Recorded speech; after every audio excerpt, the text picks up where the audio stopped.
probably one of the bigger off-season topics here. Dylan Ferrandis, Phoenix Honda. Training with your boy. Factory connection suspension. Training with your boy. He's training with Jet.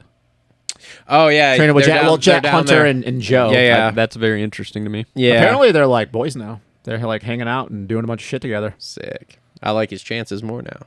I'm totally kidding. All right. Does he make it through the season? Oh, yeah. I think so. I think he does. Again, it's not a Different dynamic. Yeah, it's not a corporate pressure kind of thing. Okay.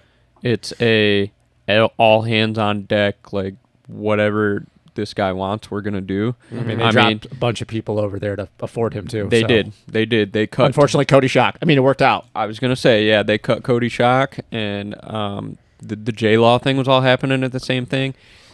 And I will say, I wish they would have handled that a little better. I heard that was on their end. It was kind of on their end where I don't know. I've heard different conflicting things. I mean, the Johnny video that I watched, where it seemed like Heath Harrison didn't really come out to J Law and just say, "Hey, man, we're trying to afford Ferrandis." He just tried to beat around the bush about it. Yeah, I think J Law, but I think he took it a little disrespectful. He is owed at least the respect of just saying, "Hey, man, we're not going to be able to make it work." So, but back to Ferrandis.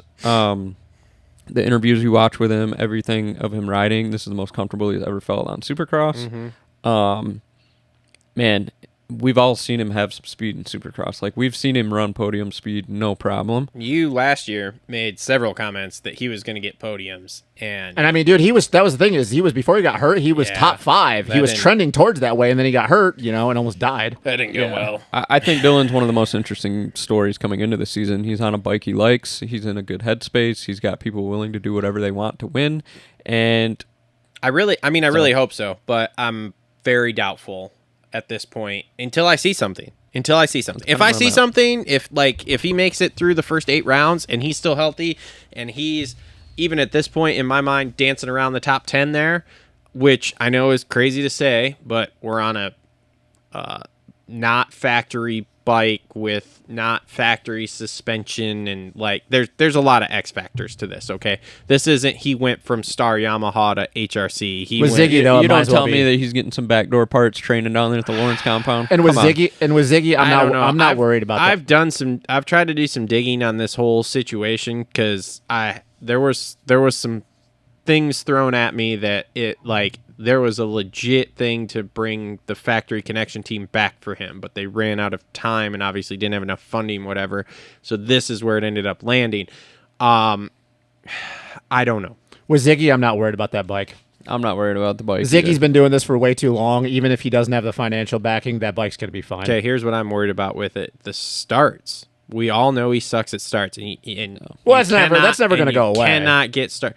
Well, it depends. Can he get that jet map? I don't know. Maybe. I mean, if they're down there and buddy, you never know. But those two boys are very good at starts, and if he's practicing starts with them down there, he truly might have a learning disability if he can't learn from them.